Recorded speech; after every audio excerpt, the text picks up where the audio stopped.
দিনের বেলায় যতটা না আকর্ষণীয় দেখায় তার চাইতেও রাতের বেলা আরো বেশি আকর্ষণীয় লাগে এই পার্কটাতে। যেহেতু পুরো একটা ভিডিওর ভেতরে সম্ভব হয় না পুরো পার্কের দৃশ্যটা দেখানো, তাই আমি আরেকটা শর্ট করে ভিডিও নিয়েছি।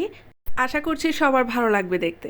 তো আমার আজকের ভিডিওতে থাকছে ডিসি পার্কের সম্পূর্ণ রাতের দৃশ্যটা। প্লেসটা আসলে এতটাই বড়, মানে এত শর্ট টাইমের ভেতরে পুরো ভিডিওটা দেখানো সম্ভব হয় না। আমরা কিন্তু গিয়েছিলাম অনেকটা আর্লি, তারপরও ঘুরতে ঘুরতে অনেকটা সময় চলে গেছে। যেহেতু এখন একটু শীতকাল পড়ছে, এখন তো এমনিতেই খুব তাড়াতাড়ি সন্ধ্যা হয়ে আসে।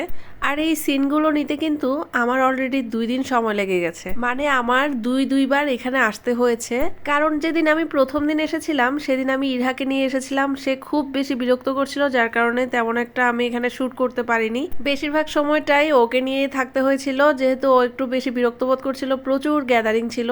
আমি একটা কথা বলে রাখি, এখানে বাচ্চাদের নিয়ে আসতে খুব সাবধান থাকতে হবে, কারণ এখানে মানুষের এত পরিমাণ ভিড়, মানে ছোট ছোট বাচ্চাদের নিয়ে আসলে এদেরকে কিন্তু খুঁজেও পাওয়া যাবে না, এমন একটা অবস্থা।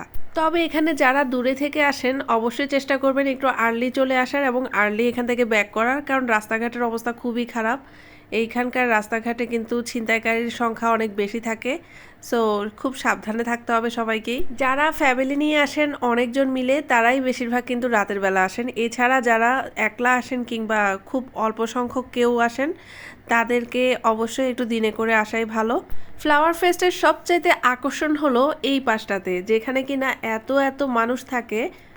দেখুন রাতের বেলাও যেন কি সুন্দর ফুলের সৌন্দর্যটাকে আরো বেশি বাড়িয়ে তুলেছে। শুনলাম এখানে নাকি 140 রকমের চাইতেও বেশি ফুল রয়েছে, যেখানে রয়েছে রজনীগন্ধা, গোলাপ, তারপর চন্দ্রমল্লিকা, ম্যাগনোলিয়া, আরো অনেক অনেক রকমের ফুল। যারা ফুল অনেক বেশি ভালোবাসেন তারা এখানে এসে একবার ঘুরে যাবেন, আপনিও অনেক বেশি মুগ্ধ হয়ে যাবেন ফুলগুলো দেখলে।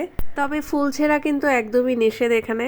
ফ্লাওয়ার ফেস্ট চলবে আরও বেশ কিছুদিন, মানে রোজার আগ পর্যন্তই এখানে ফ্লাওয়ার ফেস্ট চলতে থাকবে। ডিসি পার্কের এইবারের সবচেয়ে সেরা আকর্ষণ এই চায়ের কেটলিটা, যেখান থেকে ফুল ঝরছে দেখতেই পাচ্ছেন।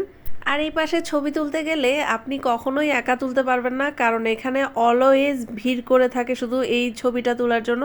কারণ এটা মোটামুটি সবারই অনেক বেশি প্রিয় দেখতে পাচ্ছি। অনেকে দেখলাম বিভিন্ন ঢাকা, কুমিল্লা অনেক জায়গা থেকে, স্কুল থেকে ট্যুরেও আসে এই প্লেসটাতে। মানে যখন ফ্লাওয়ার ফেস্ট হয় ওই সময়ও আসে, এমনিতেও আসে।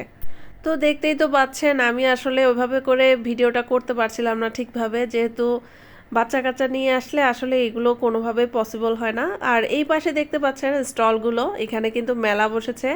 এখানে বিভিন্ন হাতের কাজের চুড়ি পাওয়া যায়, এখানে অনেক সুন্দর সুন্দর জুয়েলারি আইটেমগুলো পাওয়া যাচ্ছে, সবগুলোই কিন্তু বেশিরভাগ হাতের কাজ করা। আর এই পাশে তো দেখতেই পাচ্ছেন এইখানে সালাদের বিভিন্ন রকমের মেশিনারি জিনিসপত্র, যেগুলো কিনা মোটামুটি অনেক মেলাতেই থাকে।